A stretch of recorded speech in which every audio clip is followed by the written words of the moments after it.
Hello, guys. Today I thought I should talk about foreign policy. Uh, Basically, this is in response to the State of the Nation address in Parliament, SONA, by the President yesterday. Um, as I believe that all Malawians from different backgrounds have got a role to play when it comes to driving policy formulation in Malawi. And with my background in foreign policy, international relations, and security, I think I can also play a role in try to contribute towards the discourse of foreign policy, international relations, and security in Malawi. Um, what apart from all the things that the president said, what stood out for me was the issue of establishing new relations with the Israeli government and opening a Malawi embassy in Jerusalem. Um, uh, uh, the reason why I thought I should talk about this issue is because Jerusalem still remains a very contentious issue when it comes to international politics and Palestinian and Israeli relations and the future two-state solution, which has been suggested for years. Uh, I'll start going to the history, which led to the creation of Israel and the current status of Jerusalem. Um, Basically, after the end of the Second World War, the state of Israel was established, and gradually the state was recognized by a lot of majority of the Western countries, and gradually by other states, apart from the Arab states. Um, uh, Although Israel was recognized as a state and invited to join the United Nations in 1948, um, the whole city of Jerusalem was placed under international control, which is the technical term is referred to as corpus separatum, and this was done on December 13th, 1949. Um, what that meant was Israel, as a state, had no jurisdiction over Jerusalem. Um, However, in 1967, during the Six Days War, Israel managed to capture the entire eastern part of Jerusalem, and which led to Israel establishing its jurisdiction over the eastern section of Jerusalem. Uh, uh, Before the capture of eastern Jerusalem, that section had been presided over by Jordan under what I earlier talked about, the corpus separatum. Um, and through the years, the Israelis have managed to expand their jurisdiction uh, over the whole city of Jerusalem.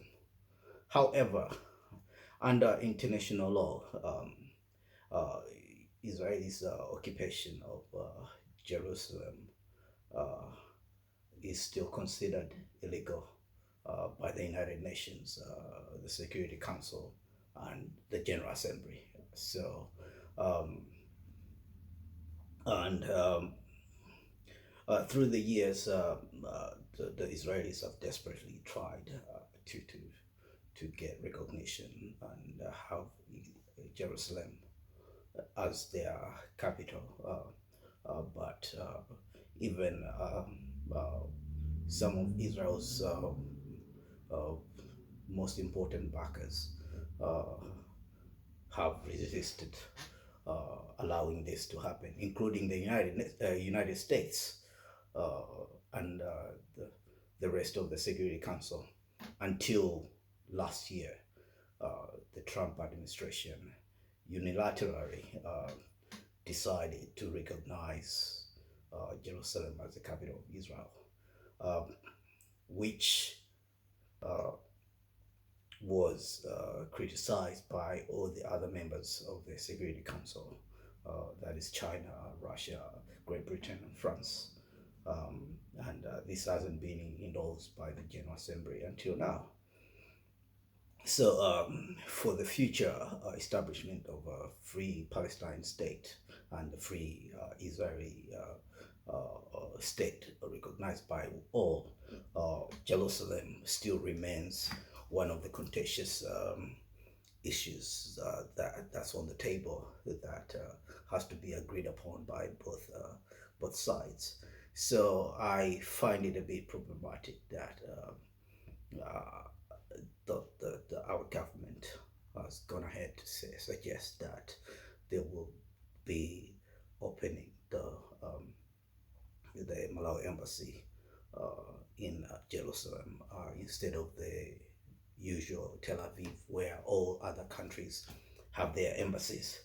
Um, because doing so, Malawi is inserting itself as one of the few countries that disregards the plight of Palestinians, and it's a really thin line to trade upon. And I think it's too early for now for Malawi to be talking about opening its embassy in Jerusalem, considering the current international consensus, which at the moment makes the U.S. a pariah when it comes to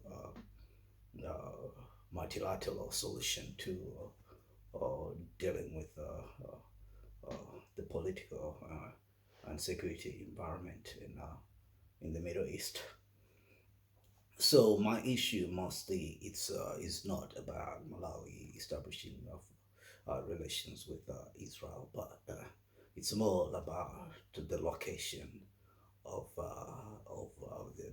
that embassy, because as I've talked about it in the background, uh, the status of Jerusalem is still unresolved, and for the Palestinians, they're determined to gain back Eastern Jerusalem and make that their capital for their new um, state once that agreement has been reached. And of course, Israel is determined to hold on to the other part. But of course, they definitely want the whole of Jerusalem because of the historical uh, component in relation to the city. Uh, it is very important that we understand that as government, we shouldn't mix up religion and international politics, because uh, if for people, for scholars of history who understands how the state of Israel is established, uh, there are a lot of contentious debates as to whether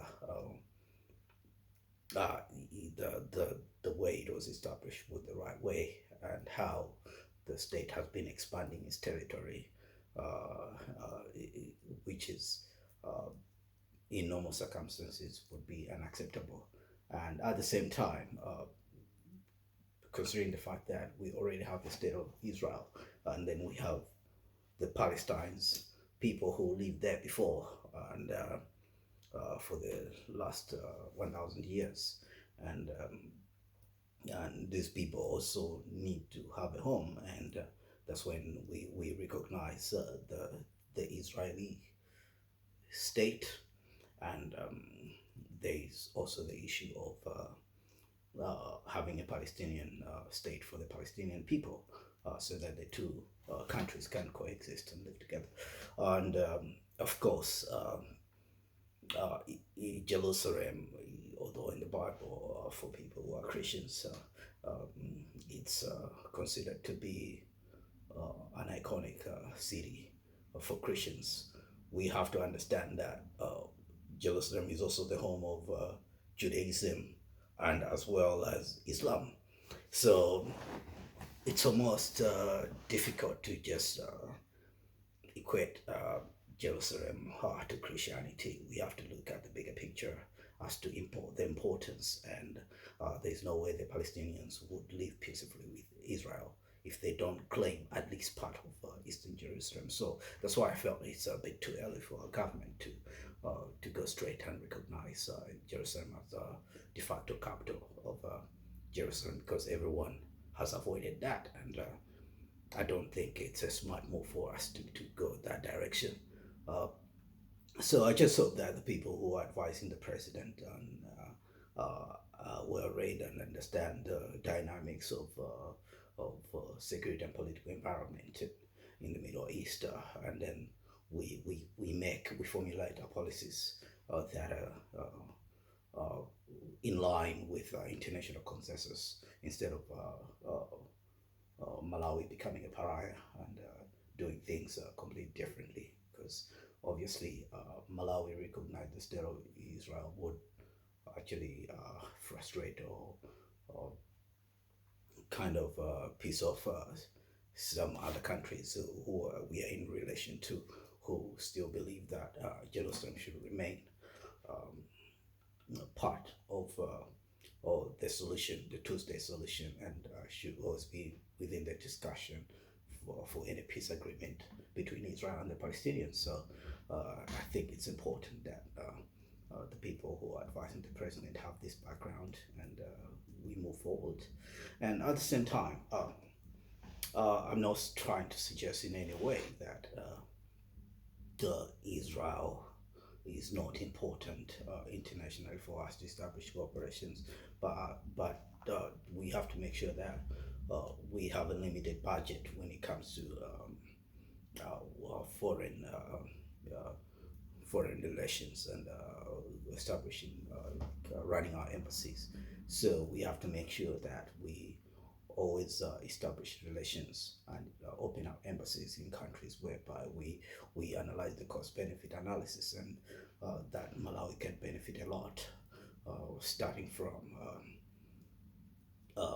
foreign direct investment, technical support, and other things that can help Malawi develop a little further.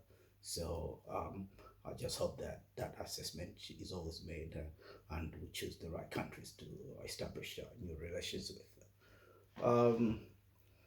Apart from Israel, I thought I should also talk about what's happening in Mozambique. The For the past 3 years, there've been the Ansar al-Sunnah Islamic militants who are backed by ISIS that have been carrying out attacks that has led to the displacement of over 700,000 people, and over 2,000 people are dead. Uh, the why I think it's important that we take a close look at that is because I think we have very good examples, and for those who have been following what has been happening in Somalia with Al Shabaab and Boko Haram in Nigeria. Both groups started as local militias, and then through the years they won support, international support from, let's say, ISIS and Al Qaeda, and through the years they've managed to expand their reach. For Al Shabaab, they've managed to carry out attacks in Kenya and Uganda, and Boko Haram have managed to carry out attacks in Cameroon, Niger, and Chad, and some of the other neighboring countries. So, having Ansar al-Sunnah with support of ISIS in Mozambique, although this might look a bit further from Malawi, because it's about 400 kilometers from Malawi. That's the most northern part of Mozambique, bordering Tanzania, the Cabo Delgado province. Um, but Malawi is not that far. It's the distance might seem to be, but with the way this group has been growing and expanding, I think the risk is already there that these people can actually reach Malawi. Um, uh, in the past few months, we've seen ISIS claiming all the attacks carried out by this group, and actually these groups have just a few weeks ago actually managed to capture the main port in Cabo Delgado, which actually is used for supplies for the oil-rich projects, for the projects in the oil-rich, in the natural gas-rich region. Um, Over the past few years, the Cabo Delgado in the area, they've discovered one of the biggest deposits of natural gas worth billions and billions of dollars that can transform Mozambique economically. And we have some of the biggest oil and gas companies operating in the country, like Total from France and ExxonMobil. And for them to ensure security of their operations, together with the Mozambican government, they've been engaging private paramilitary companies like the Wagner Group from Russia, and then we've also had the Dyke advisory group from South Africa, as well as at some point before those two, there was also the Blackwater, led by Eric Prince, the famous American Eric Prince. So this is a really serious issue that we've got terrorists operating and expanding just across our border. And the beauty of it is that SADC as an organization has recognized the threat of Ansar al-Sunnah and how this may impact the peace and security in the neighboring countries like Malawi, South Africa, Zambia, Mozambique, Zimbabwe, Lesotho, Swaziland, Botswana, and other SADC member states, Tanzania as well. What's very interesting in regards to the Ansar al-Sunnah is that most of the fighters are not actually Mozambicans. They are Mozambicans, of course, that are disgruntled, and because Cabo Delgado, despite being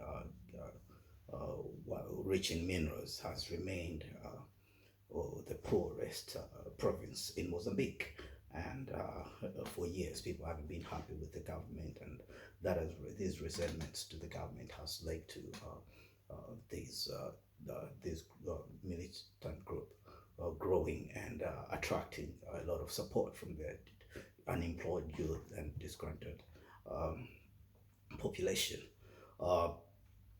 And the thing is, in the region, as I said earlier, that Cabo Delgado borders Tanzania.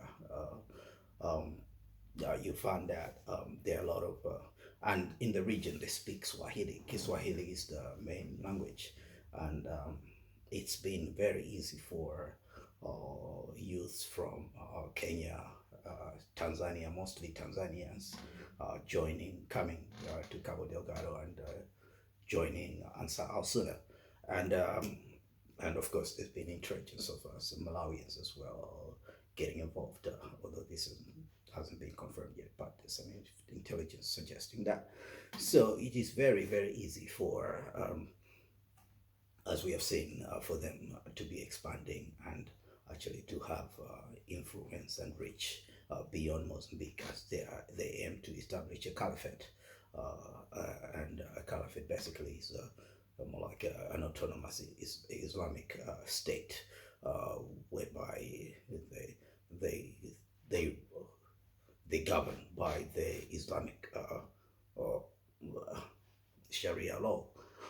So it's a bit worrying, and I think all the countries, as already recognized by SADC, really need to play a role.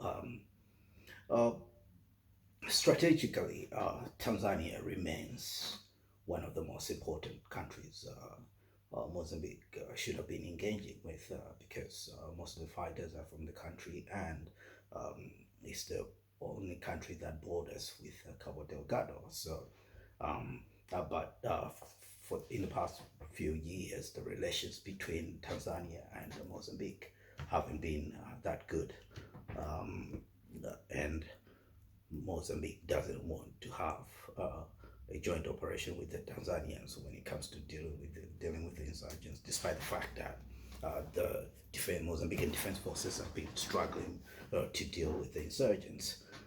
Uh, and then there's been a suggestion of having a SADC coalition force that can be sent into Mozambique, but at the same time, the Mozambicans have been reluctant to engage the whole of the SADC region in general, opting for a bilateral uh, arrangement with Zimbabwe.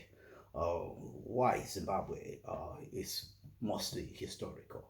Um, for those maybe who have studied history, um, during the Zimbabwe struggle for freedom in Zimbabwe in the late 70s, um, the Frelimo government of Samora Machel supported the, the the the rebels they were operating from Mozambique and then launching attacks in Zimbabwe that led to the fall of the colonial government and the independent Zimbabwe. And after Zimbabwe became independent, the new government, ZANU-PF government, continued supporting Frelimo in their fight against the Renamo rebels who were fighting the Frelimo Marxist government. So, but the issue now comes with Malawi, as Zimbabwe was assisting the Mozambican government fight Renamo. The Mozambicans were suspicious that um, Malawians were backing Renamo, and that Renamo were able to were launching attacks from Malawi into Mozambique, and this has always strained the relations between the two countries. Although this information is always is still unverified.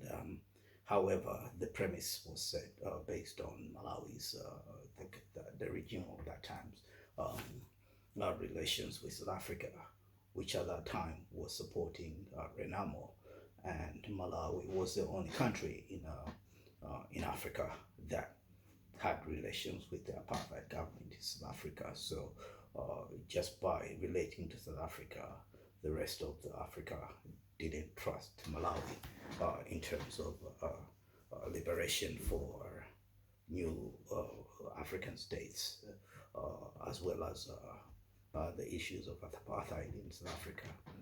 So there was a lot of mistrust, and this was actually after 1994. Malawi tried to normalize relations with Mozambique. Actually, Malawi played a role in the negotiations for peace between Renamo and Frelimo, and then the end of the civil war in Mozambique. And the problem came back when Malawi tried to launch the Shire-Zambezi waterway that would have eased travel burdens Malawi face and have easy access to the Indian Ocean. But the president, the government of that time of Mozambique didn't agree and ended up halting the that project. Malawi could not proceed with cooperation with Mozambique, and this ended up straining the relations once again. And as for Tanzania, it's really very interesting considering that Tanzania actually played a major role in the for when Mozambique was fighting for independence between late 60s and early 70s. You'd see that most of the freedom fighters in Mozambique were educated in Tanzania and lived in Tanzania, and because at that time Tanzania had also had a Marxist government under Julius Nyerere, and Marxist, I mean socialist.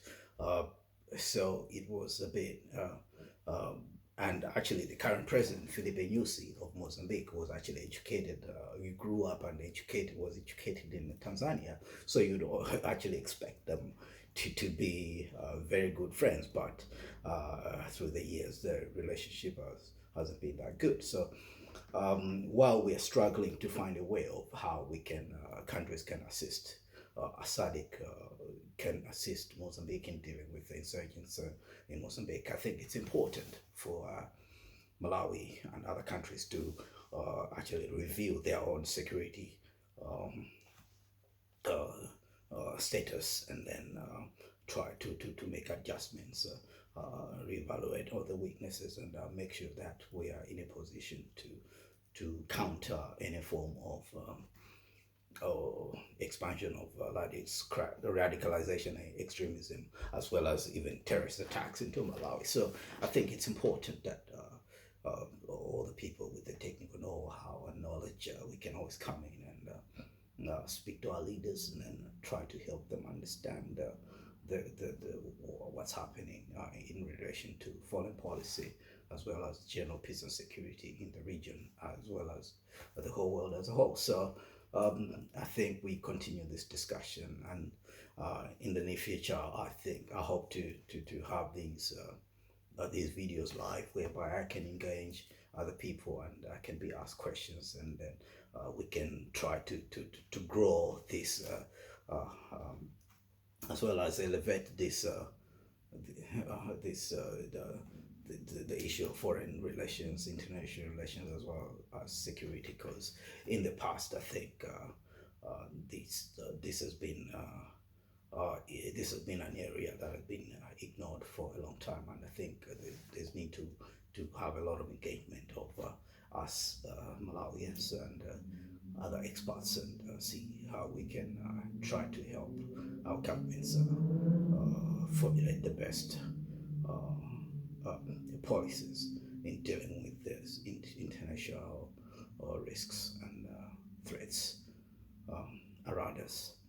So yes, that's it for tonight, and I hope to see you soon. Thank you very much. Bye.